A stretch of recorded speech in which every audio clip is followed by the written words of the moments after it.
You are listening to Squid and the Ultimate Leafs Fan. Hello, Canada and hockey fans of the United States and Newfoundland, and an extra big hello to Canadian servicemen overseas. Hello, everyone, and welcome to Squid and the Ultimate Leafs Fan Show. I'm Mike Wilson, the Ultimate Leafs Fan, and joining me as always, my winger, Ricky Squid Vive. Squid, how are we keeping? We're bored, Michael. We're very, very bored.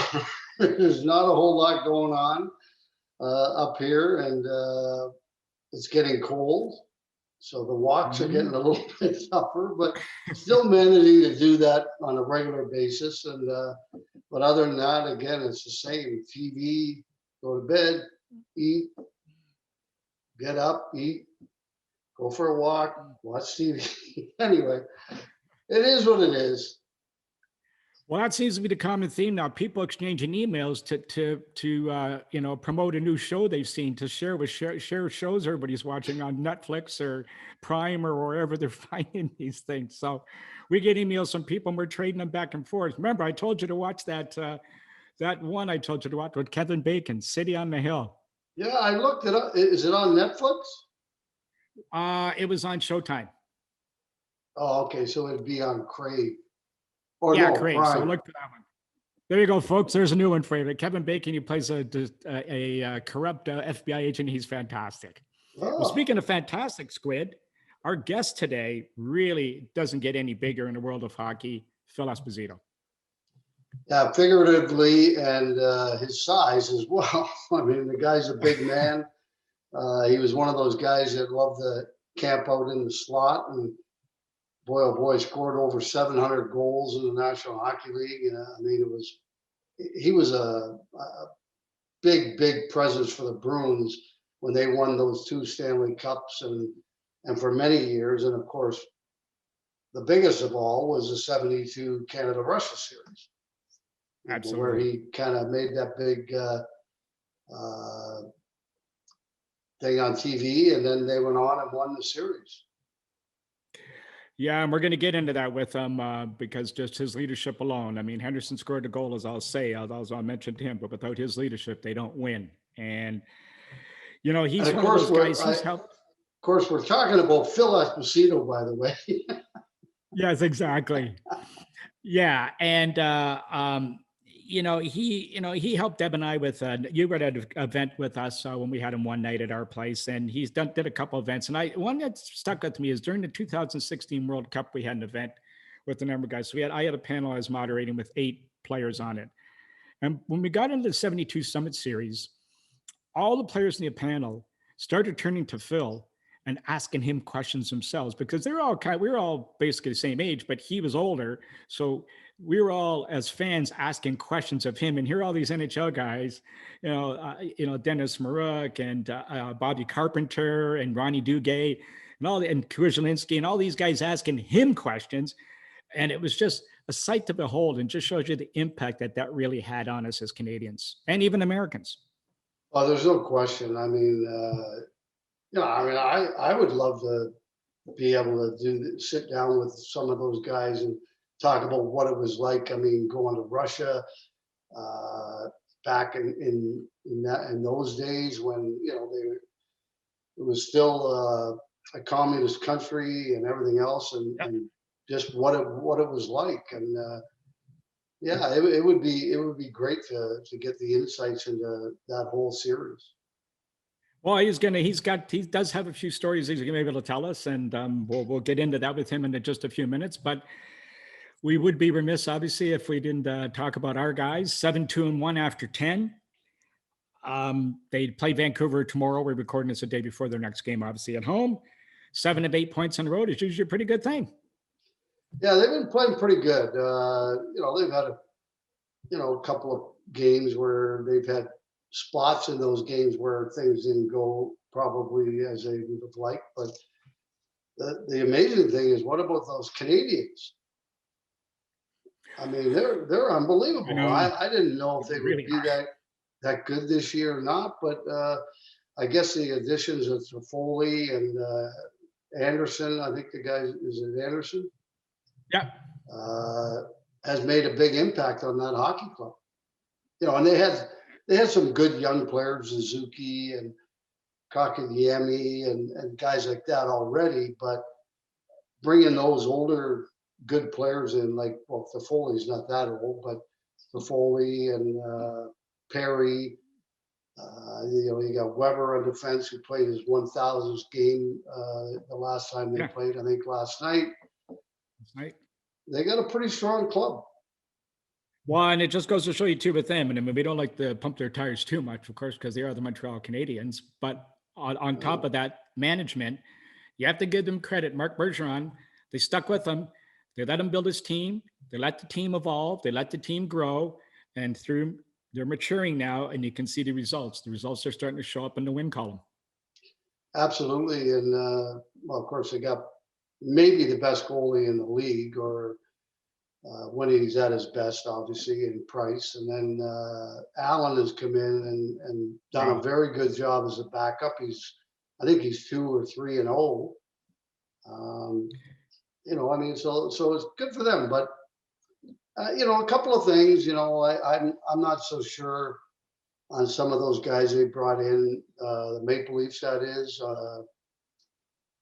I think maybe they could use a little bit of time in the American Hockey League. Lettinen, a couple of guys. I saw they sent the other Anderson kid down to the Marlies, and so anyway, that's part of the whole problem going the way things have been going with the pandemic.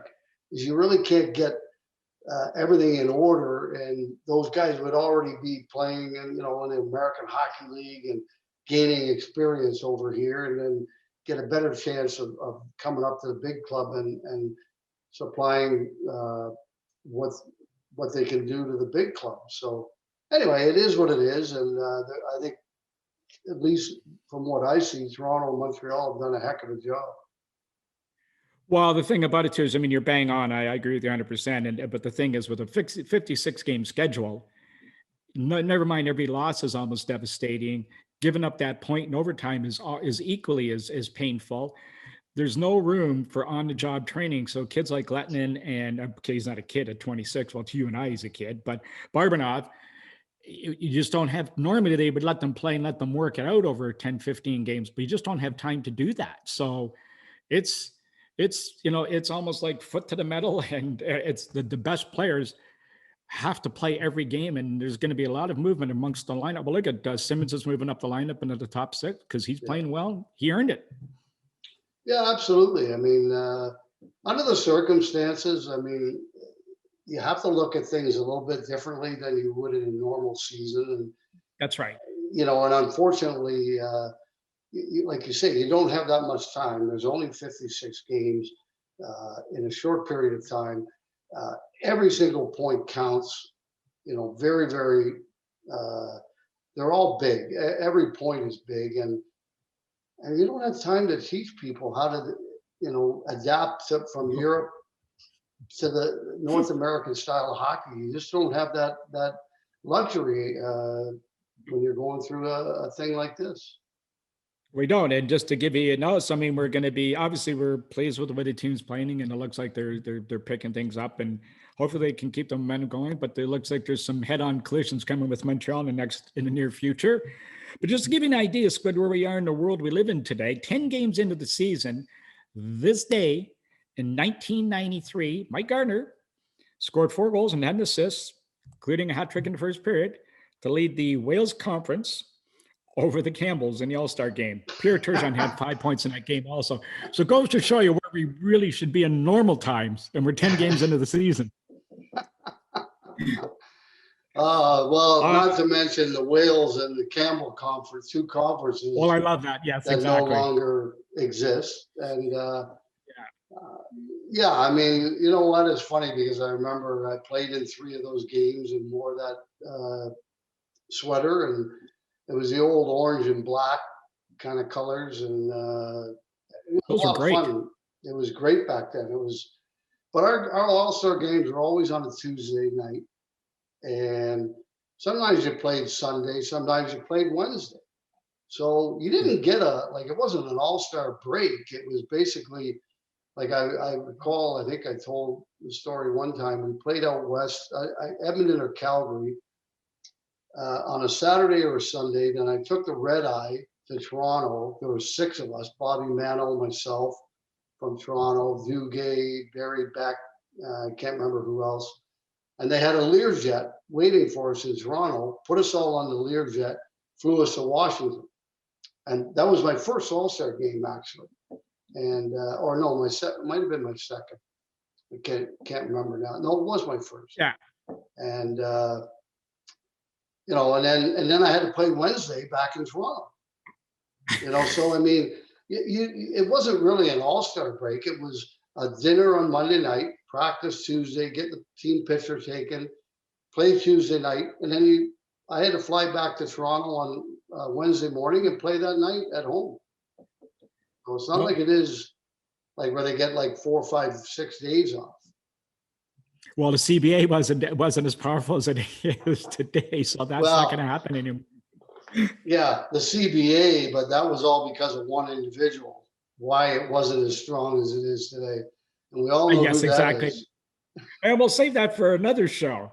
But now, speaking of which, this is a perfect lead into this next piece of information before we get to Phil. On this same day in 1959, well, imagine this happening today, Squid. Detroit coach Sid Abel fined 14 Detroit Red Wing regulars $100 each for losing 5-0 to the Rangers the previous night in Detroit at home. And he said among those fined for indifferent play was Gordie Howe. Imagine them trying to get away with that today. Like, imagine Sheldon Keefe walking in and finding those, say today, $500, and saying, Austin, he didn't play very well. You owe me $500, and Johnny T, $500. No, it wouldn't happen today. That's for sure. But I am impressed with how the top guys have been playing on the Leafs. I mean, they've really come around. You can see a big difference. Matthews, the way he's been playing in his own zone, the way he's playing a little bit more physical. He's on the puck a lot quicker and harder than he was before. I'm enjoying the way they're playing. I really am. Yeah, I mean, you do notice, and he seems to be playing with even more confidence. Like he hangs on a puck even for him, even he hangs on to a little bit longer and making that extra play. I mean, you can just see that confidence building in him. So it's just too bad we only get to watch him for 56 games during the regular season, but hopefully there's a bit of an extended play. So speaking of extended play, I think they've probably listened to you and I long enough. Let's turn it over and listen to see what Phil has to say. Well, Squid, our guest today has a resume Ernest Hemingway would be challenged to condense with his accomplishments. Let's see. Hall of Famer, multiple Art Ross, Hart, Stanley Cup, Lester Pearson Award winner, has a statue in front of the Amalie Arena for his contribution to bringing hockey to the Tampa Bay area. Never mind win-win for the Gipper. His passionate speech during the Summit Series in '72 from Vancouver across the nation is regarded as, well, not only the greatest in hockey, but maybe all of sports. And if you haven't figured it out by now, our guest today is Phil Esposito. And by the way, before I bring Phil on, I just want to say, Phil, by the way, is the first to go by first name only, not that left-handed golfer. How are we doing today, Phil? I'm doing well. I should have learned how to play left-handed golf. I should have. But in those days, you couldn't get a free set of clubs left-handed. Well, I play left-handed, and I probably should learn to play right-handed. Okay, so that's actually a pretty good stick himself playing from the right side. So, so how you keep him busy you're still on the radio, and tell us a little about how that's all going. Well, I've been doing the radio, home radio only, and I'm going to do a couple of away games because you can't go away, and so you just do it from the television monitors. And I'm going to do a couple of those this year. I didn't want to travel anymore. It was just getting to be too much. And so I decided that if they wanted me to stay on, I'd stay on doing the home radio, and they're fine with that. And I've been doing it ever since, I think, 2000, 2001 or something. It was before or just after 9/11. So I remember Yeah, that. so it's 2001. Yep, so it's 2001. So, well, Yep. so now how do you find it as an announcer? I guess you're not at the games, but just sensing it without that crowd and the energy to feed off of, is it look as tough as it is to stay excited during the game? Well, I do the home games live. We do go Yeah, into our okay. broadcast booth like today. I'll do it live, and here's it is different. I got to tell you, I didn't mind doing the games last year in the bubble and the playoffs because it was more exciting and everything else. But without fans, and you're sitting there live watching them play in the arena, and there's no fans, is strange. But I mean, I've been around the NHL for 58 years now, so this is strange, very strange. But everybody seems to be doing well with it, and whatever way we can have hockey is fine with me. We couldn't agree more. Yeah, Squid, I'd you have got to agree with there for sure.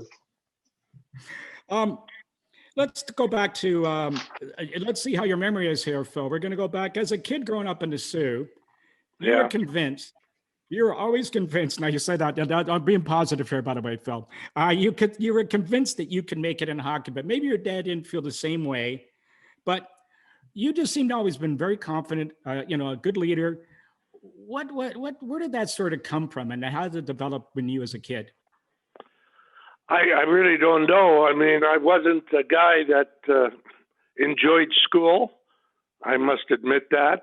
My brother, on the other hand, went the college route, and good for him. But it just wasn't my bailiwick, and I just wanted to play hockey. I remember as a 11-year-old, maybe 10 or 11 years old, we used to have these guidance counselors in public school in Sault Ste. Marie, and her name was Mrs. Cunningham. I'll never forget it. And she was asking all the kids in the class what they wanted to do when they grew up. You know, people would say doctor, lawyer, nurse, whatever. And I would say hockey player. And she'd say, Phil, you're not answering the question. And I'd look at her and I'd say, hockey player. So she sent me home with a note to my father telling me that I was disruptive in class. And I thought, oh boy, my dad's going to whoop me here. There's no doubt about it. And when I showed him the note, he said to me, I'm coming with you to school tomorrow. And I just looked at him, and he didn't do anything, and he didn't say anything more. And when we went to class, or went to school and went and met with Mrs. Cunningham, he said, what's the problem? And she said, he refuses to answer a question on what he wants to do when he grows up and what he wants to do when he gets older. And is that right, Dad? Or is that right, Phil? My dad said to me. And I said, no, I told her I wanted to be a hockey player. She said, see what I mean? He turned to her and he says, so what's wrong with that? If that's what he wants to do. My father went from being a foot to 2 feet tall to 6 feet tall. You understand? And I never disobeyed him again. And I was so proud of him for doing that to me. I didn't realize how much I was proud of him until later in life, obviously. And from that moment on, it was concentration and playing hockey. If it was street hockey in the summertime, I organized it and get teams together and we would play on the street. Hell, I remember skating on the street in the wintertime because the ice, the streets got full of ice. And we would we stole those horses, those blocks to block off the road. And we would put one in one end, one at the other, so they wouldn't sand the road. It was crazy. But we did all of that stuff just to play. And, of course, when the open-air rinks, when we could make a rink, and when I was a youngster, I remember looking out the window and my dad out at 3 o'clock in the morning in the backyard, flooding the snow and the ice and making ice for Tony and I to skate and what have you. So it goes back a long, long way. And every Christmas, that's all we would get with hockey equipment, whether a new pair of gloves or a new pair of skates or a couple of sticks. And that was beautiful to me. But I got cut the first time I went to try out for a Bantam team, I guess it was back then, 12, 13-year-old. I got cut. And it was the sponsored team. Now, the team that was sponsored was a team called Algoma Contractors. And my uncle was in charge of the Algoma Contracts. My dad was a foreman there. And when we when I got cut, I came home and I remember I was crying like crazy. Absolutely, I was. I am not ashamed to admit it. And I went and played for the local. They had every district had their team. Like we were Zone 7, and there was a Zone 8, and then there was a Zone 9, and we would play on the open air rinks, which was Central Park at the time, and now it's Esposito Park. And we would play there.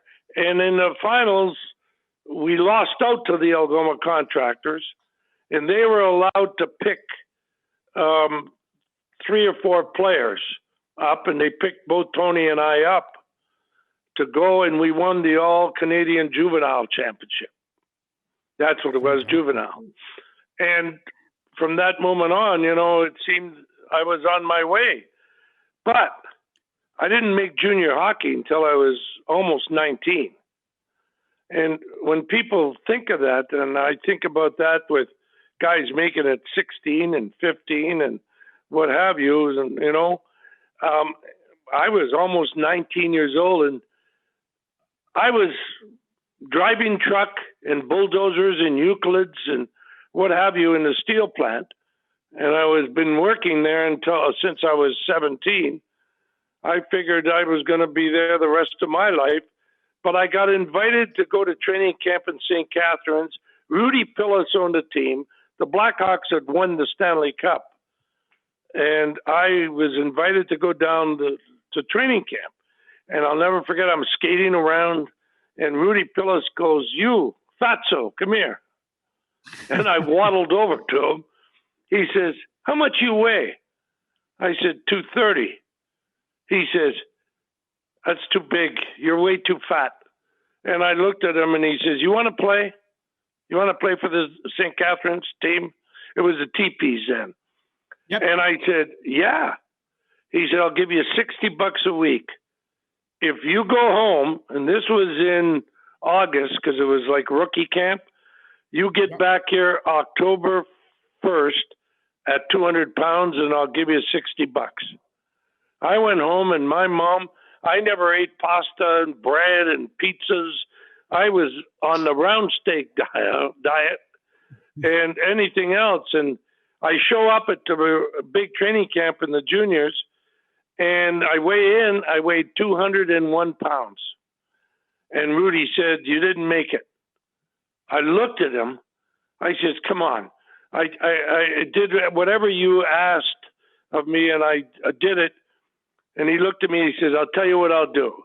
Instead of $60, I'll give you 20 or 57.50. I'm taking $2.50 for the pound." You imagine that. And then I didn't play. I didn't play for the first 5 or 6 games. And I was just sitting there, and I didn't want to lose my seniority. And I called my dad and told him I was going to come home. And he says, "Why?" I says, "I'm not playing, and I don't want, the seniority and all that." So there was going to be an exhibition game played at Port Colborne, outside of by St. Catharines, and against an intermediate team. And Ray Cullen, who is the star of the team, wasn't going to play because he was hurt. And they said, Kenny Campbell, who coached the team, he says, "Listen, come and play this game, and then you can, if you want to go home, you can go home. But I'll let you play. I said, only if I can play center. And he says, okay, you can, because Cully played center. And we ended up winning that game. I think it was 6-4, and I got 3 goals and 2 assists. And a year and a half later, I was in the NHL. Well, let's just go through. I mean, you lit it up in St. Catharines. You had a pretty good time in St. Catharines. You were, played well in Sarnia before that. You make it to Chicago. But talk about getting called up that first time, and then the line mates that you had, and then all of a sudden some of the successes started coming with the Hawks.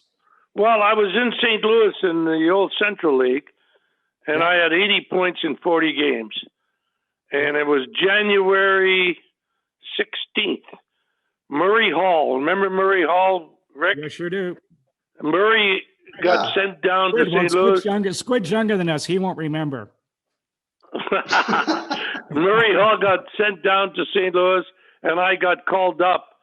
And ironically, he wore number 7, and that's what I love to wear. And I got called up, and I didn't play. I sat on the bench like all rookies did. But they made sure I got 1 shift every game, and so I could get over 25 games.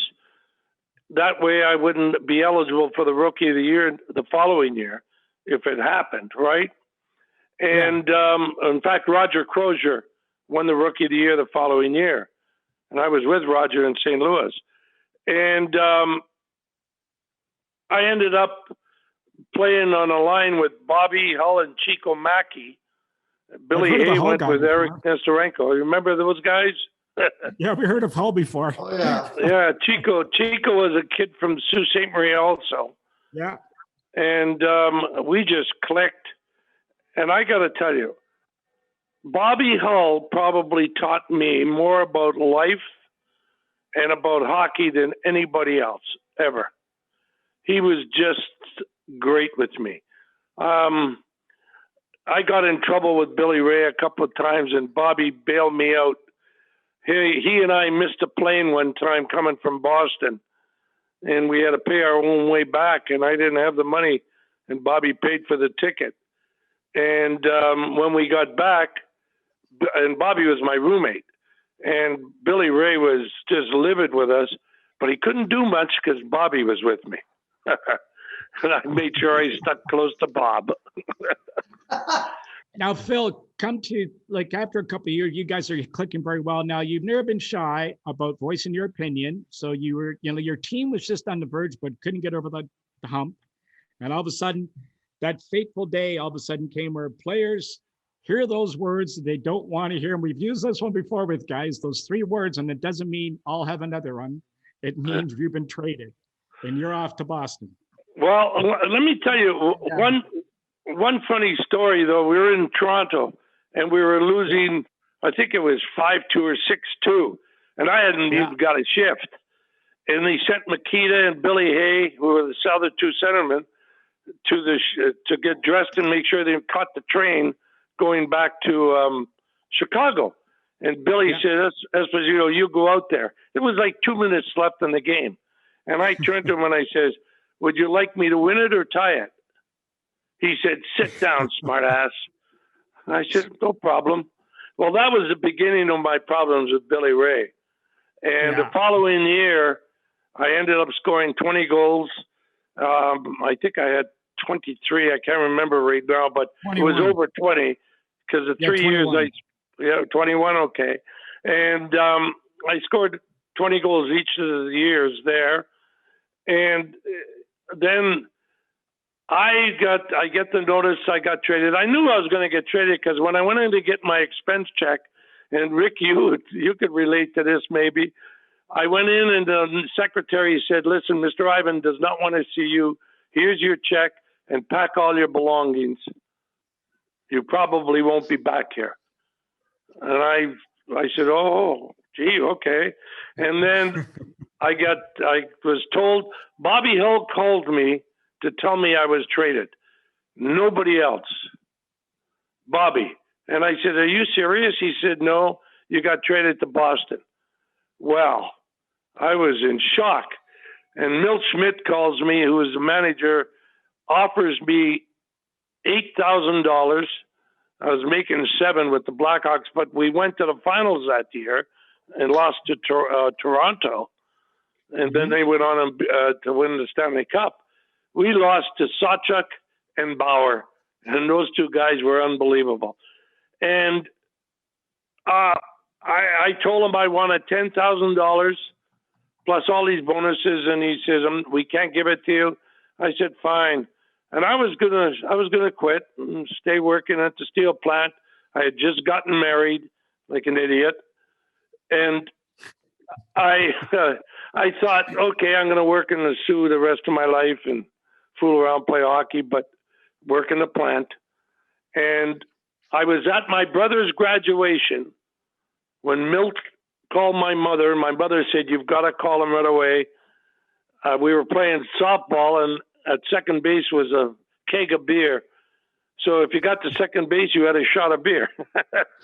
And after the base softball game, I went and called him, and he said, "Look, okay, we'll give you the $10,000. He said, "But I want you at 195 pounds." I said, "Listen, it's not about the money right now." I said, "If I play bad, let's talk about my weight, but let me play at what I feel good at." And he says, "Well, okay, I agree to that." I said, "And here's what I want bonuses. I want bonuses for 20 goals, 25, 30, 35, for up to 50. I did up to 50. And he says, "Well, fine. Well, the bonuses would be more, and if the Bruins made the playoffs, because they hadn't made the playoffs in years, I had a bonus for that too. They weren't big, but 5,000, 3,000, stuff like that, right?" And when I told him all this, he says, "You want for 50 goals?" I said, "Yeah." Well, I think if I remember correctly, I ended up with 49 that year. And I think it was just a matter of getting the opportunity. And being a 19-year-old when I made junior, that was scary because not very often you made junior hockey at 19. Maybe nowadays they do it. I don't know. And for me, the key was Harry Sinden told me the first day of training camp, "I'm going to make you our shooter."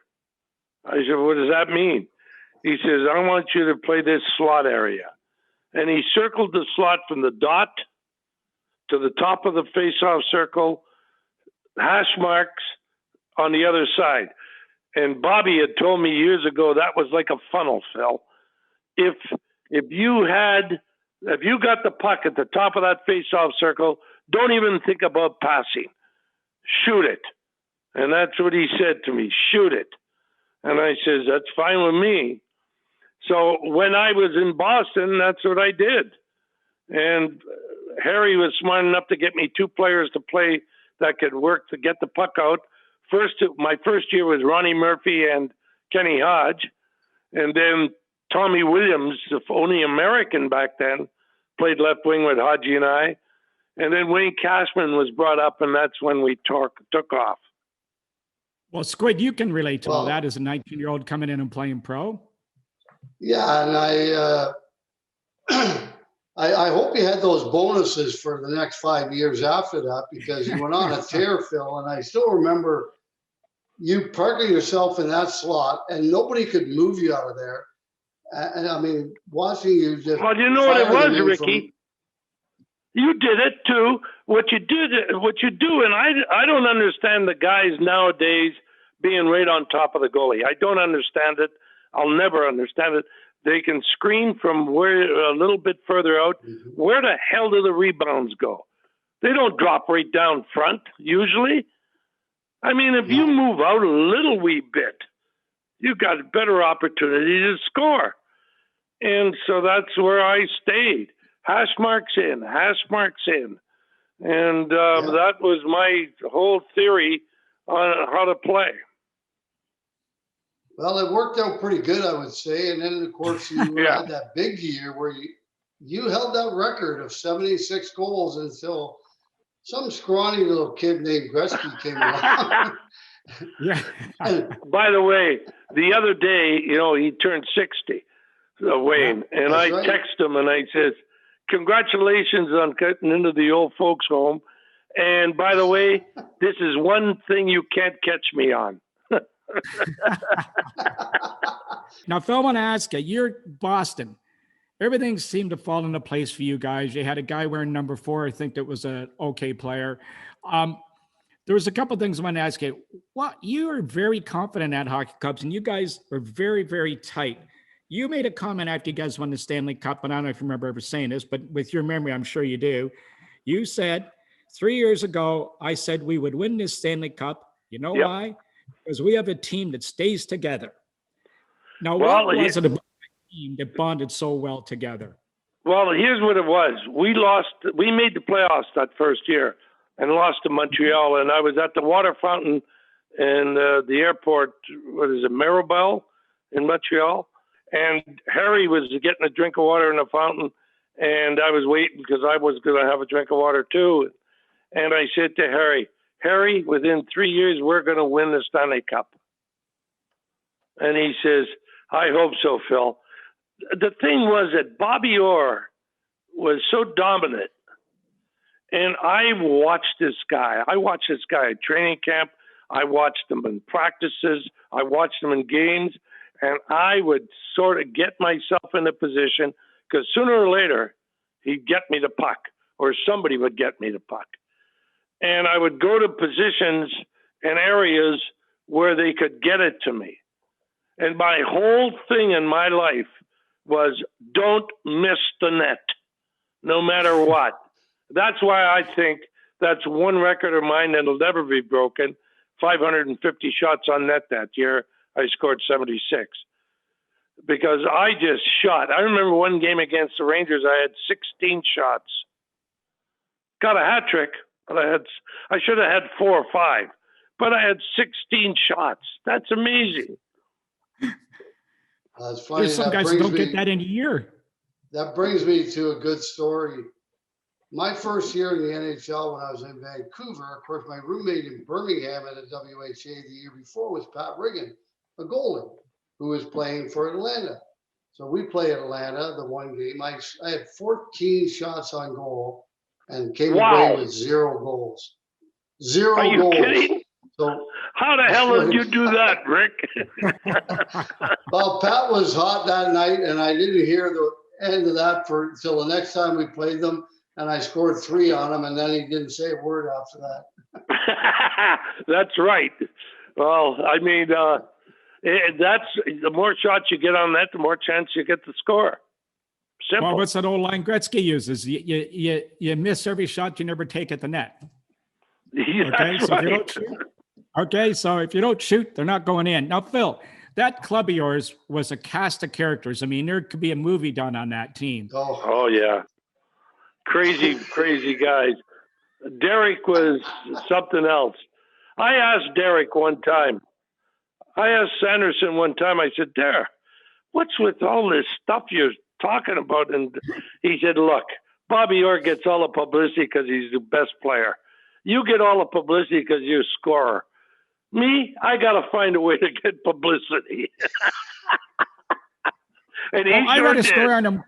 I read a story on him one time in a hockey magazine, Hockey Illustrated, way back in the time, and he was had a cigarette in one hand, a drink in the other hand, doing the interview with the long hair, and he was telling the guy how he was dressing Bobby Orr and helping him get girls. And he said, "Well, what about?" He said, "Well, we're in Minnesota right now. The girls here don't have to get too dressed up too much for them, so he's pretty casual today." And he got away with this. This is the type of stuff that I sat beside him for the whole time I was in Boston until, and then he went to the WHA there. And honest to God, when he was really getting bad, you could smell the booze on him. And I said, "Derek, you all right? Turk, you all right?" He said, yeah. I said, "Jesus Christ, man, you stink. I mean, you stink of booze." And he says, yeah, I had a tough night. He said, I had a tough night.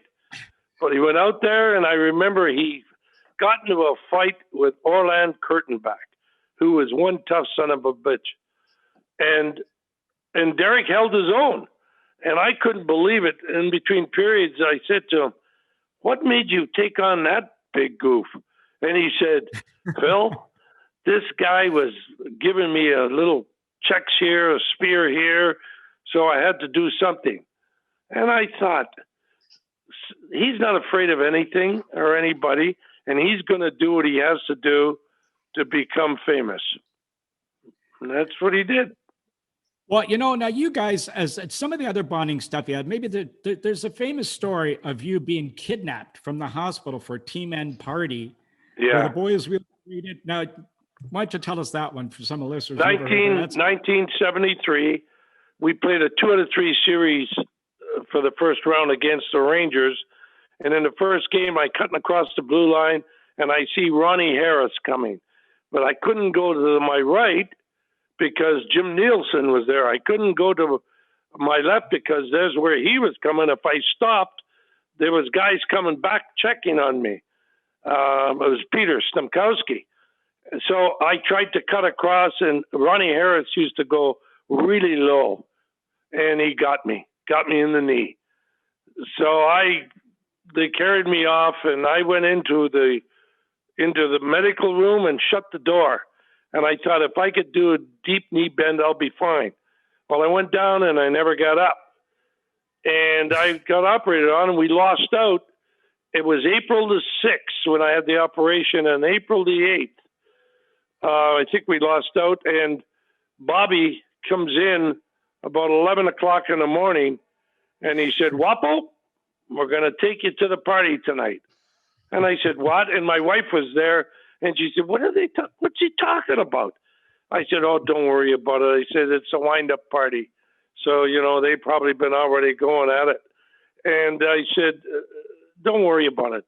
Well, 7 o'clock that night, 7:30, the door slams open, and there's Bobby dressed in a hospital gown with a mask and one of the hats they wear, along with Freddie O'Donnell, Kenny Hodge, a guy named Patty Considine who used to sit in the penalty box at Boston Garden, a big, big guy.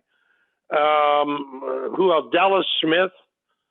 And there was one other guy, and I really can't remember right now. And Bobby comes in, and I didn't know this till later. He had gotten a private detective to go to the nurse's desk at the Phillips House in Mass General and say, where's the guy that got shot? And the nurse was panicked. She didn't know.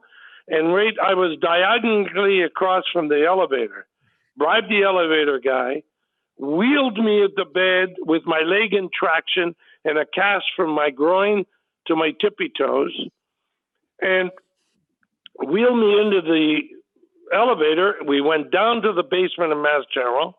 We get to the door, and it's those electric doors, with the bar in between, where you step and it opens up.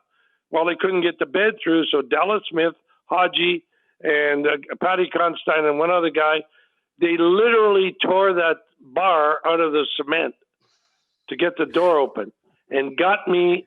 And we were going down the street, and Bobby, my wife, is running beside me because that's all I had on was a hospital Johnny. And they're putting blankets on me, and they put my head, the blanket over my head like I was dead. And they got me to the place called the Branding Iron, which Bobby owned, and there were 24 steps that you had to walk up to get to the bar. And they carried that stinking bed because they broke the wheel.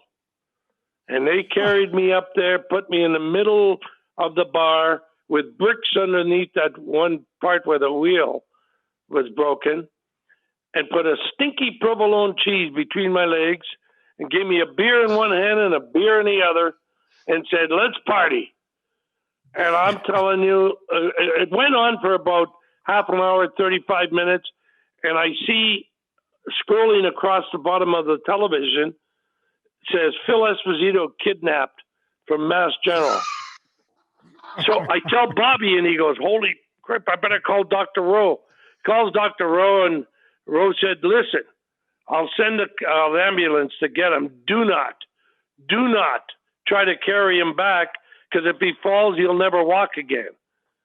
Well, I didn't know that he told him that. And Bobby says, no, we took him here. We're taking him back.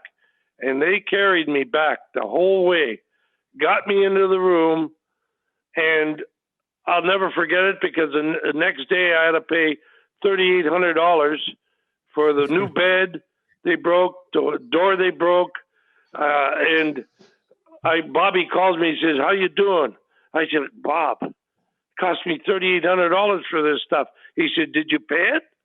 I said, I had to. He says, great party, wasn't it? So now you guys looked after each other, Phil, a lot. All-time hockey. Yeah, I mean, this is old time. And well, here's another story I'd like you to sort of recount. Is the time, and I think this happened on more than one occasion, where drinking beer was part of the day back then. And Wayne Cashman was your winger. And one time you got a call from the police station. I love this story that you told me one time. And maybe you want to recount that one for the listeners that haven't heard. This is a classic. I was living in Linfield, Mass. Most of us were. And I get a call from a guy named Kenny Burnham, who was the little sheriff of Linfield. And it was 3:00 in the morning. He said, Phil, he says, we got cash here. I said, where? He said, we got him in a cell here. He said, we can't let him drive. We can't let him go. You got to come and get him. I says, okay. My wife says, where you going? I says, don't worry, I'll call you, or I'll be back shortly. I drive up to the jail, which wasn't far from where I lived, and sitting in the cell was Wayne and this guy Kenny Burnham, the sheriff, and the deputy sheriff, and they're eating Chinese food. And I says, what the heck's going on? And Kenny said he had one phone call, so he ordered $40 worth of Chinese food. And we sat there and ate Chinese food. And then they let him out, and I took him home. I mean, imagine trying to do that in today's day. Yeah. That would be amazing. I have a few of those things myself, like things. Absolutely, you do, because you played back then too. Yeah, it was so much more fun. I can only imagine. But we didn't make any money, Rick. Well, not as much as they do today, that's for sure. Oh, that's for sure. So, Phil, we get to that point.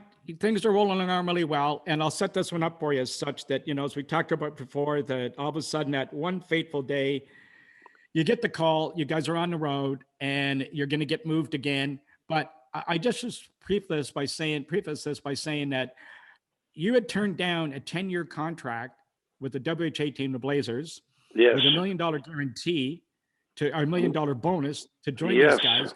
You signed for less with the Bruins. Yes. And then all of a sudden, one morning in Vancouver, you get a phone call, and maybe you want to tell that story. I think this is a classic. Well, first off, preface it by, it was my contract. I had what they called the irrevocable trust. And I got a pretty good, it was a good contract. It was $400,000. And I took 150 home, and the rest went into an irrevocable trust that I could not touch or do anything till I was 42 years old. And prime rate was 18%. Never to go below the prime rate of 18%. It went up to 20% at that time, and it went down, but it never got below 18. And when they read my contract, Jerry Jacobs, he didn't like it. So they wanted me to change my contract. And I remember Harry calling me, because we were in Buffalo when he called me, and he said, Phil, we got to change your contract, because they couldn't deduct anything until I started taking it at 42. Now, my brother had the same thing with the Blackhawks. In fact, he's still getting paid by them with that. And I thought, I'm not going to change the contract. I signed it. If that's it, we agreed, case closed. Never thinking that they could trade him. And if I'm not mistaken, we had played 12 games then, and I had something around 20 points in those 12 games. And we were going to Vancouver, but we had 3 or 4 days before we had to play. And so naturally, we all went out and had a good time and what have you. And the next morning, I was hungover, and it was the first time on a road trip I never roomed with Wayne Cashman. I roomed with Hank Nowak. Remember him, Rick? Yes. Yeah, I do. Yeah. I know the name. Yeah. Yeah. Well, he was with Detroit at one time and then was with the Bruins here. And that's when I got the call from Don Cherry. He says, listen, I got to talk to you. You got to come down here. Now, it was, I think, 7:00 in the morning. I knew what was going on because my wife had just called me earlier to tell me there was a report that I had gotten traded to New York. And I said to Grapes, I said, listen, you want to talk to me, you come and see me. The knock on the door, I open up, and there's Don Cherry with the ugliest pajamas I've ever seen. Goes maybe with a lot of those suits he used to wear. And Bobby Orr. And Bobby had a pair of slacks on and a T-shirt and no socks and shoes. And he walked right over to the mirror. And I sat at the edge of the bed with my underwear on. And I'm sitting there. And Don said, Phil, I got to tell you something. I said, listen, if you tell me I'm getting traded to the New York Rangers, I'm going to jump out that window. And he turned to Bobby. He said, Bobby, open the window. And that's how I got told. I mean, you can laugh about it now, but Yeah. God, that was the at the hardest thing. That was the hardest thing to go there and say bye to all those guys. And I got on an airplane and went to Oakland. And I remember this very vividly. I had 2 or 3 vodkas on that plane ride and went there and went right to the rink because I didn't get there till like 5:30 or something. And the New York Rangers didn't have an extra jersey, not one. I couldn't believe it because the Bruins, we always packed half a dozen extra jerseys because some of them would get stolen. And I couldn't believe it. So they gave me Larry Sachek's jersey. And Larry didn't play that night, and I wore number 5, my first game against Oakland. We lost 7-4 that game. I had 2 goals, 2 assists. And Gary Sabourin, I remember, got 3 or 4 that night. And I couldn't believe it. And I was in the shower, and Peter Stemkowski and Waller Kachuk said, what are you so upset about? I said, we just lost to the worst team in hockey. I'm not used to this. And he said, well, don't worry about it. We got another game tomorrow night. Who cares? I couldn't believe it. But I realized that I had to get close to the younger guys, the Ronnie Greschners, the Dave Maloney's. I had to get close to the young guys and turn them into caring, really caring. I realized then that's why the New York Rangers could never beat the Boston Bruins. They just didn't have that fire that the Bruins had. And that's why the Bruins could never beat the Canadiens. You get in the finals of the Canadiens, it was done back then. And so I was appalled. And the second game in LA, I twisted my ankle and I guess I broke it. And so I had to miss 4 to 6 weeks. And I made one huge mistake. I wore the Lang skates. Remember those? Sure I do. wore the Lang skates, and I really taped it up. The trainer, Frankie Pace, he couldn't even tape an ankle. He couldn't take a wrist. I couldn't believe it. And Stepkowski was doing it mostly. Unbelievable. I couldn't believe it. But in Boston, we had Johnny Forrestal and Danny Canny, and they were very good at it. And so I didn't play, so I tried to play. And the fans started booing me. I tried. But my ankle was not ready to be out there. But I just felt so bad that, I just got traded. And my second game, and I never missed games with the Bruins. I mean, I got hurt in 73, but we lost out. But I was back playing actually September 28th, which is a day also was the last game of Team Canada when we won September 28th. And we played against the Blackhawks, an exhibition game, and I got 2 that night, and I was back. Well, the Ranger experience got better as the years went on. The Rangers improved, so you had some impact on the club, obviously. But what was missing from them? Now, the character and the attitude was first and foremost right off the bat. It stood out, obviously. You just touched on. But what was missing from that hockey club to go to the next level when you were progressively getting better? Camaraderie, and the truth is, we were practicing out in Long Beach, and that was ridiculous. I'd have to drive in and spend the day at the god-awful hotel right across from the Garden. It was, I wouldn't even take my clothes off. It was so dirty. And I couldn't believe that we were like this, a professional NHL team. I wasn't used to that kind of treatment. And I did get it changed. I did.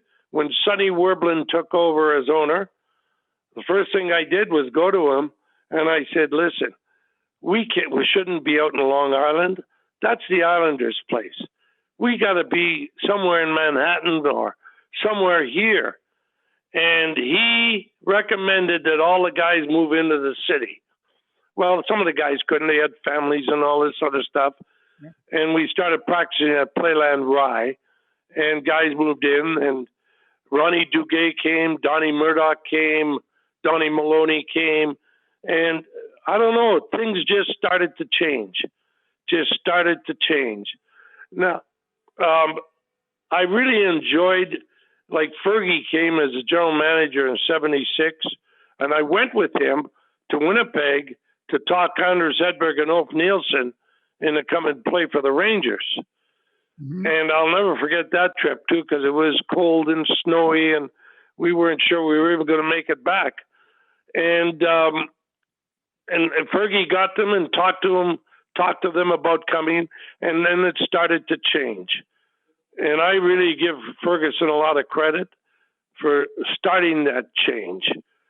And the first thing in '79, Freddie Shero takes over, and he did everything in his power to get me out of there, but he couldn't do it because there was nobody going to take my salary. In fact, I was traded to Colorado or Chicago for Jimmy Harrison. And Jimmy Harrison failed the physical. They pulled me off the bus in Colorado and Denver and Mike Nicolak told me that I had been traded to the Blackhawks. And I was kind of happy. I go spend my last years playing with my brother in Chicago. I was pretty happy about it. And just to get out of New York and away from Freddie. Because he used to do something to me that really pissed me off. He'd walk into practice in the mornings, and he'd walk by me, and he'd go, and I was sitting beside Barry Beck, and he'd say, if you keep playing, you're going to be too old for the old-timers. And walk away. Now, Freddie had a habit of drinking warm beer. So I used to find his beer and put it in the fridge.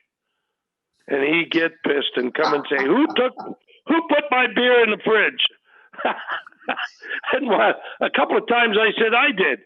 Beer's got to be drinking cold, because he couldn't do anything with me. Nobody would take my contract. I was like 38, 37, 38. They weren't going to take my contract. I knew that. And so I just played along. If he was going to be that way, and then when Maloney got called up and Murdoch came back from his suspension, he put me with those 2 kids. The very first game, I took him in the stick room. I said, listen, here's the way we're going to play it. Maloney, you're my Cashman. Murdoch, you're my Haji, only you're not as strong, okay? And you're a better goal scorer. So this is what we're going to do. And we did in the second half. The first half, I scored 3 goals, playing with Nicky Fatillo and Pierre Plante, and then playing maybe 4 minutes a game, 5 minutes.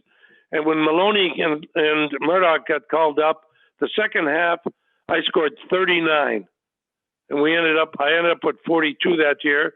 And as you know, we went to the finals, and I won the scoring in the finals with Donnie Maloney. We lost to Montreal, but that was the way it is. Well, then you went back and you had another that. good year the next year. And what I like to do, Phil, is because, I know we're on the clock a little bit with you because I know you have to get to the rink at some point. Yeah. 72. 72 is, the greatest hockey series in probably history of hockey and one of probably in sports at some point. Without it, we wouldn't be where we are today, and a lot of the way the game has changed. But going back to that period, you obviously had a big influence on what happened. Just walk us through a little bit how you found out about the series and about the reaction from the players to play the series. I turned it down twice before I accepted. I turned it down. Eagleson called me the first time, and I said, no, I'm not going to give up my hockey school. No, we had to be there August 14th, I think, which was my oldest daughter's birthday. And I said, no, I'm not going to give up my hockey school. And my brother didn't want to go at all. So I turned it down. 2 days later, I got a call from Harry Sinden. I turned it down again. And then Bobby Orr called me. And Bobby said, Phil, I can't play. We really need you and your brother. You got to play. Please. Now, Bobby was my friend, my teammate for years. And I says, okay, Bob. I said, okay, I'll do that. I'll give up my hockey. But I says, where's the money going? He says, we're going to go to the pension. As we know, it took us 25 years to get it, for Christ's sakes. And I says, okay. So my brother was so mad at me. We gave all the kids back their money, and we closed the hockey school and went down to Toronto and got a Sutton Place, the hotel. Is that still around in Toronto? It's under a different name, I believe, now. Oh, okay. It's something else. But that's now. where we stayed. Yeah. And we were told that these guys, it would be like an all-star game is played now. It was just go out and have a good time and stuff. We didn't train. We didn't do any of that stuff. Well, you guys stretched in the hallways before practice. I know. I remember Cashman and I, we couldn't touch our toes. And and they said everybody was going to play. There were 35 guys. Okay, that's fine. Whatever.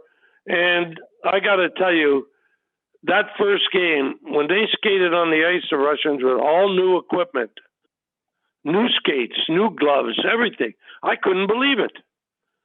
That didn't look like the same guys we had seen practicing.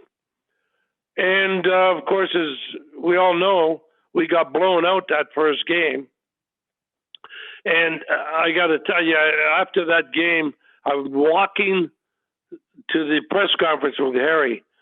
And I said, Harry, these guys are too good. We're going to have to get a team. You have to pick 20 guys and make it a team. I don't care who you pick, but it has to be a team. We cannot beat these guys without being a team. And he said, Phil, we promised everybody was going to play. Well, we decided that that's the way it was going to be. Then everybody's going to play. So he changed the lineup for the Toronto game. Why he didn't play Savard and Lapointe that first game in Montreal is beyond me.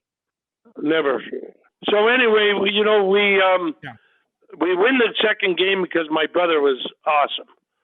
He only had 8 shots the first period, but 4 of them were breakaways. And we played really hard. We went to Winnipeg, and we got in really bad penalty trouble, real bad. We couldn't get the penalties that we were taking.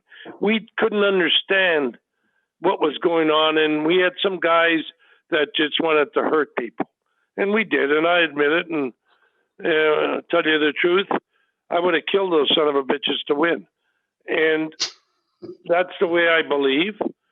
And when we went to Winnipeg and did that game, and then we went to Vancouver, and that was the end for me. I couldn't believe the booing. I just couldn't.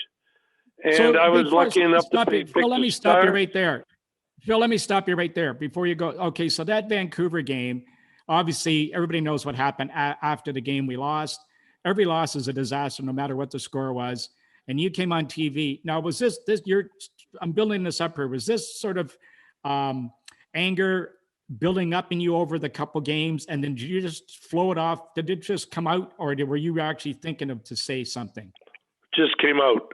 It's all I know is that I saw the eyes of guys like Billy Goldsworthy and a bunch of other guys.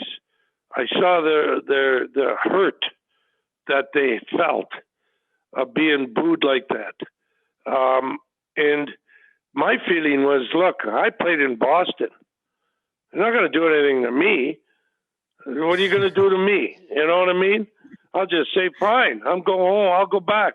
Boston, this is no contract. There was nothing. It's just a word. We weren't getting paid. So the hell with it, in my estimation. And when Johnny E saw that's all, and there were 3 kids, they were in their 20s. In Vancouver, the old Zamboni entrance, we were at the goal at one end, at the Zamboni entrance, and these 3 guys were yelling up there that communism was better, and they're better, and all this other stuff. Well, it just made my blood boil, and things came out. I've watched that. I never watched that interview. It took 10 years before I ever watched it. And I got to tell you, when I first saw it, I got a little embarrassed that I was I came so close to swearing a couple of times on national TV, and Johnny Esau was so smart just to let me go. And apparently the producer was telling him in his ear, wrap it up. But he didn't, and I'm glad he didn't.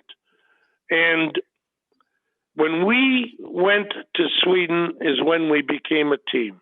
Well, let me stop you there. You went to Sweden. Now, I've got a story to fill in to take you to carry on. I spoke with Harry Sinden a couple of years ago, and we were talking about his career and stuff like that, and we got around to 72. So I asked him this question. I said, Harry, was there a moment in time that you thought that this team could actually win? And without hesitation, he said, absolutely, Mike. When we went to Europe, before we went to Moscow, we played a couple of games against Sweden. The day before we headed from Moscow, we had a practice. Now, I wanted to give these guys a practice they would remember for the rest of their lives. I sent the goalies off the ice because I didn't think the goalies were going to make the difference. And I skated these guys for an hour and a half, and he said to me, Mike, I ran out of drills. I ran out of skating drills. So there I am standing at center ice. I've skated these guys as hard as I possibly could, but I wanted to do more. And I'm sitting there thinking of another drill, and Pete Mahovlich comes up and looks at me and says, Harry, is that all you got? And he said, I knew right then and there. He said, I knew right then and there we could win. Sorry. I remember that. And I remember after the practice, we went to the Grand Hotel in Stockholm. There was a park, and we got 2 cases of beer because Guy Lapointe's wife given birth. And we sat there. The whole team was there. We sat there and we talked, and I don't know, we just became like a unit. You know what I mean? But Harry did what I thought he should have done earlier. Unfortunately, guys didn't get to play, unfortunately. But if we didn't do that, we would not have won. I believe that wholeheartedly. We would never have won unless we became a team. And I've always believed that. I've always believed that hockey is a team sport. Yes, you have the 1 or 2 players on your team that are really good and all that, but you can't win with just 1 or 2 players. You've got to have everybody going to win. And it was, without a doubt, for me, a revelation that team comes first. I believe that with the Bruins too, by the way. I didn't believe it much with the Hawks. Let me ask you this. Now, you got to remember in 72, the political climate was much different than it is today. It was very still Russia was Russia, and it was the big bad Russia. And it became a political statement as the series went along. You got 20 guys in your room. It was 35 at one time, as you said, but all stars in their own right in the National Hockey League, best players in the world. These guys have never, ever, including yourself, have faced anything adversity like this where you've been challenged as you have not only on the ice but off the ice. So you all of a sudden were the guy that sort of held the glue. You were the glue that sort of kept it together. And here you got all these guys. You could sense it watching on TV myself as a kid watching this. You became the leader, but now I'm asking you, did you sense that as it was going along that these guys are now looking to you as the go-to guy as what do we do next, Phil? Let me put it this way. The very first meeting in Toronto, when we just got there, I stood up and I asked Eagleson, where's the money going? He says, you don't have to worry about that. I said, but I do. And I figured this. We'd won the Stanley Cup. I was the first All-Star. I won the scoring championship. I was runner-up to Bobby, the MVP. What the hell are they going to do with me? Send me home? Somebody had to say something. Yeah. There were a lot of Eagleson clients there that weren't going to challenge him. I wasn't one of those guys. Al and I never got along. Even when I was president of the Players Association, we never got along. I never trusted him. And that was my... Russia, Phil. What's that? You should have left him in Russia. You should have left him in Russia. He was part of the team. He was part of the team. The fans were part of the team. We would go out of our way to help anybody. We were isolated. It's a lot like it is right now. We couldn't go anywhere, couldn't do anything. There was no restaurant. Phil, talk about some of the incidents. There was some humorous incidents that went on, like they stole some of your food. I think the most upset you guys were when they took your beer. Guys were getting followed. The brooms were bugged. People today have no idea what you guys were going. Explain some of the stuff that was going on. Well, the rooms were bugged, and we found microphones in our rooms and stuff like that. And the biggest problem with us is they stole most of our beer, and they stole half our food. I don't know who took it. Maybe the Canadian Embassy took it. Who knows? But it was not good. It wasn't healthy. I don't know. We had a meeting in Sweden. Eagleson came in and told us the Russians want to change the deal. No wives, girlfriends, nobody was going to come over to Russia. And there were a lot of guys that said, that's fine. I don't want my wife there anyway. And I stood up and I said, listen, guys, the deal is a deal. Either they abide by it or else we tell them to F off and we'll go home. And we all agreed. Eagleson came in, we told him, and him and Harry and Fergie, they left. And the next thing I knew, the deal was the same. And we went to Russia and played. But we almost turned around and said, screw it, we're going home. We did. Wow. We had already played in Canada, so what? Screw the Russians. Well, here's a question for you, Phil. Go and take them one step further. And we've got a few minutes left here, and we thank you again. Yeah, I know. I've got to get going. I've often thought, I think a lot of other people have, what happens if Henderson doesn't score that goal? Do we as Canadians take the same diplomatic approach towards the changes that would come in the game and been as gracious in defeat as we were in victory? Well, it's all I can tell you is I went back in 2012, 40th anniversary, and I couldn't believe the difference. Moscow was like New York on steroids. It was so wide open. And I couldn't believe the difference. I couldn't believe the people were so nice, so nice. And we never saw anybody in 72, obviously.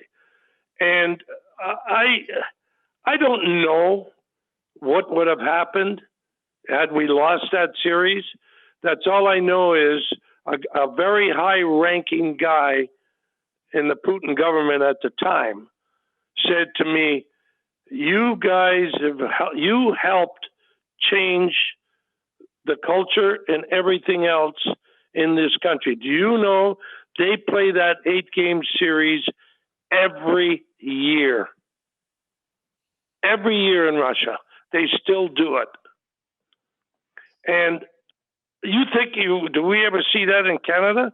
And try to find out who Hockey Canada was back then. That was a joke. Hockey Canada was Al Eagleson. Well, here you go, Phil. In 2022 will be the 50th anniversary of the series. So maybe the Canadian government will find it in their hearts to help us. Maybe. When I went to 40th anniversary, I was told you can't do anything. We can only help on 25 and 50. And I said, 50? Half of us won't be around. Well, I'm sure you're going to be very busy for the next little while. But here's the thing. I'll leave this question with you before we let you go is, would you have ever thought during that series, and the tensions that were rising and everybody was going to win at any cost, that I know you've gone back and made friends with some of the players since then, but 50 years later, you guys will be sitting down and having a beer and talking that over like old hockey guys and just speaking to the culture of hockey players, and just seems to be kind of the mantra of a hockey player. Well, those guys are just hockey players, They had to do what they had to do. I got to be really good friends with Yakashev and Tretiak. Boris Mikhailov was a guy that, I'll tell you a funny story about him. This guy in Game 8 speared me right in the balls. I mean, he got me good, too. My voice went up a couple of octaves, there's no doubt. And when I got off that plane 40 years later, he was there. I shook hands with Tretiak. I shook hands with Yakashev and Petrov. I wouldn't shake hands with him. And I looked at him, and I said, "I don't like you." We just got off the airplane. And he said in broken English, "I don't like you." I said, "Well, let me tell you why I don't like you." I said, "You speared me in the balls, and I never got you back." And he threw the interpreter. He said, No, you got me back. I had to go in after for operation with the spears behind my kneecaps. I says, "I did that?" He says, "Yeah." I said, "Okay, we're even." And I shook hands with him. I probably did. I don't remember. Oh, I'm sure I probably got him. It's funny because I went to Russia to coach an all-star team out of the GCHL in a minor bantam or bantam tournament. It was at Tretiak. He hosts a bantam tournament in Moscow every year. I was shocked when I got there, which, I mean, we're talking 8 years ago, maybe 10 years ago. And I can only imagine what it was like when you guys were there, because when I was there, it was still way behind the times. And, maybe it was 15 years ago, but I can only imagine. The hotel we stayed at was called the Inn Tourist. And when I went back in 2012 and in 2013 and 14, it was the Ritz-Carlton, right across the street from the Red Square, where we weren't allowed to walk certain places. Hell, I went in the Kremlin. I even shot a puck over the boards at Red Square at Lenin's tomb. I did. If they would have caught me, I think they would have killed me. Well, Phil, we know you've got to run. You've got a game to get to tonight. So we just, again, we want to thank you so much for joining us. It's been a real treat. And I'm sure we're going to be hearing a lot of you over the next couple of years, going back on the 50th anniversary, which is approaching, as we mentioned. Thank you so much. I hope that the Canadian government helps us. If they don't, it'll be the biggest disappointment, because the Russian government really wants to do something. Well, I hope they do, and I hope they listen to this podcast and they take your words. So we'll go from there. Rick, anything final thought for Phil? No, I just it's a pleasure to have you on, Phil, and I wish we had more time that I could. Yeah, so do I, Rick. But I want to ask you a question. One question, Rick. How did you develop that shot? You had one of the best shots I've ever seen in the game. Well, like you, my dad always made a rink in the backyard. Sometimes it was a tiny one where all I had room to do was shoot, and that's all I did. I shot pucks. I mean, anytime I had the opportunity after school till it got dark, we had lights in some of the rinks, so I stayed up out in the dark. Good. And I practiced, and all they did was shot over and over and over again. Broke a And few you hit the windows, net too. enough. And you hit the net enough, right? Yeah, Yeah. that helped with my accuracy and my ability to score. There's no question, I think. And but I also broke a few windows, and the neighbors' house. My dad would always have to go next door and smooth things over. So Well, it was Okay, a pleasure Phil. being with you guys. And Ricky, Okay. hope to see you soon. You take care, my friend, and good luck to everybody. Well, Squid, it's always a pleasure to speak to one of the legends of hockey, and they don't get any bigger than Phil. And I'll tell you, if we had time, he would still be here going on for another hour or two because he just loves to talk about hockey. oh, he certainly does. And not only was he a great player and a great goal scorer, but a good leader. And but boy, can he talk! I gotta tell you. Yeah, exactly.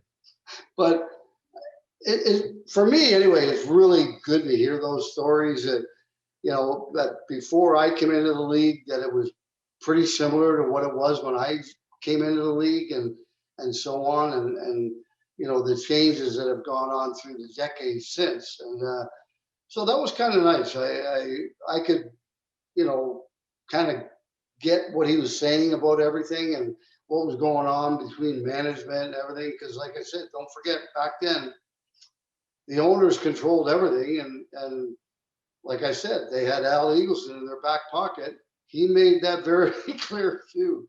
So, but anyway, it was wonderful to hear the story about Team Canada and 72 and everything else.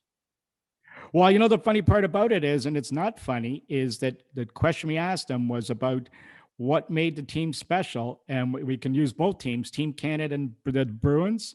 He didn't even hesitate. Camaraderie. Yeah. Number one. Well, and I understand that because there's, throughout my career, whether it be junior or professional, whatever, the best teams were always the guys that hung out together and always cared about each other. And that was the kind of ingredient for winning, I guess is the best way to put it. Yeah. And he just exemplified that, but he gave us a little bit behind the scenes, because I think he's being a little bit modest, because if you think about it, the guys like even Savard and, all these guys like Mahovlich and all of them, Dryden, his brother, none of them had been any sort of adversity going into Team Canada where you've got the whole country on your back to win. And then you're playing against these guys who are exceptionally good all of a sudden. Like, and they're prepared to beat the Canadians. Like they've been training for months and months and months at a high level. And you heard Phil, their guys are drinking beers, showed up and they do some stretching in the hallway and go out and play a couple scrimmages and play. And all 35 guys are going to play. So again, it shows you the moxie and that sort of that intangible that you can't take away from that Canadian hockey player to win at all costs. And that is something that you just can't take that out of the DNA of any Canadian hockey player. And I don't care to what. And, that series is the greatest series probably we're ever going to see in hockey. That goal Henderson scored is the greatest goal in hockey history. I don't even know why there's even a debate about it with the U.S. goal or the Crosby goal. And because those goals don't mean what they mean to people today if the Henderson goal doesn't go in the net in 72. So it started it all. It changed the game forever. And you heard Phil say, even the Russians, both sides benefited from that series, the Russians and the Canadians and anybody watching around the world. So that helped hockey universally. Yeah, I'd have to agree with you on that, Mike. I think it helped all around the world, really. I mean, made hockey probably a little bit more popular in Europe. Certainly, it got the Canadian people glued to their televisions to watch it. I mean, they brought TVs into our classrooms and everything, so we could watch a hockey game while we're in school. I mean, you can't get any better than that. And the victory, I think, kind of brought all Canadians together as one as well. My dad worked at IBM, and I came home from school to come to watch the game because it was later that day for some reason. We got sent home. My dad got sent home from work to watch the game. Like, well, there's nothing ever like this in Canada before. No. So you can imagine what was going through. And Phil, he just had that attitude that screw it, and he went for it. Yeah, I mean, the Canadians, you think about it, I mean, that will stand still in time forever. That it was the first time that a communist country, the Russians, and the Canadians faced off in an actual series of any sorts whatsoever. And, I mean, with best against best, that is. And it was a heck of a series and very, very close. And it kind of set everything up for the future of hockey between Russia, US, Canada, and everybody else. Yep. There's no question in my mind that series set up the evolution of hockey in the world and how everybody thought about the Russians, the Canadians, the US, and so on and so forth. Yeah, and they weren't the amateurs we all made them out to be, as we found out when you started seeing how the Red Army was the stacked team and seemed to have the whole national team on it, where they got all the plum jobs in the military and they had apartments and they lived at one couple levels above everybody else, and why this team would be, 40 wins and 1 loss or something like that. And it was not a club team. That was a professional team, very much like our guys. But regardless. Technically, it was a club team, but the Red Army controlled the league, basically, and they put all the best players had to play there. And I'm pretty sure they probably never did anything military-wise. They were the best hockey players. So you're coming here, and you don't really have to do anything except play hockey.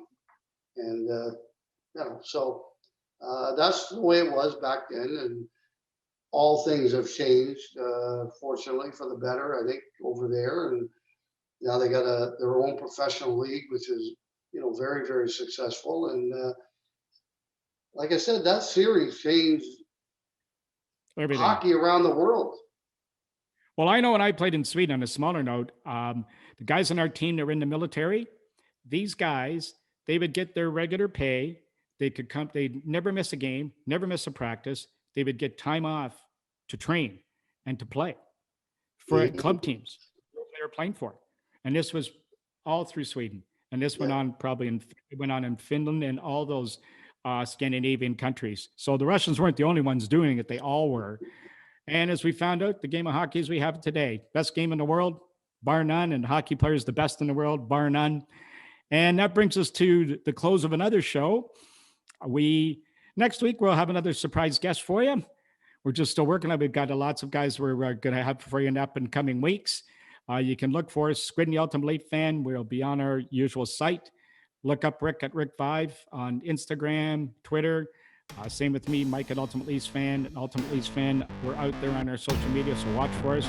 We'll be talking about our next guest in the next few days. And everybody, look for this show. It's Saturday. Look for our next show. Drops a week, Saturday at noon. We'll talk to you guys again in a week.